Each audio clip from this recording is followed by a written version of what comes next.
discharge flange features 8 1" 8 by 4 3/4 long L7 studs and nuts.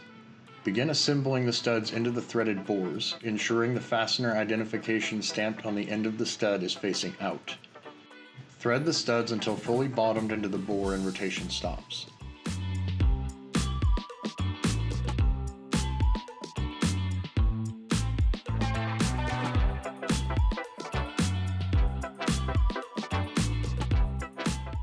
Once all studs are installed, it is a good practice to visually compare the stud protrusion lengths and ensure all studs are fully threaded into the bores.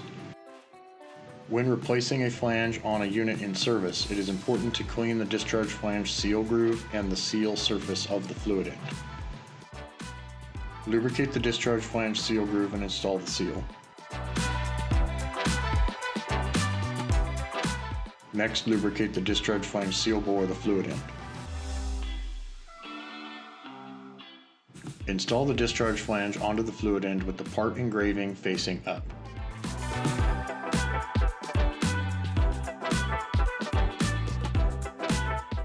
Thread the nuts onto the studs, ensuring the markings on the nut are facing out, and run them down snug.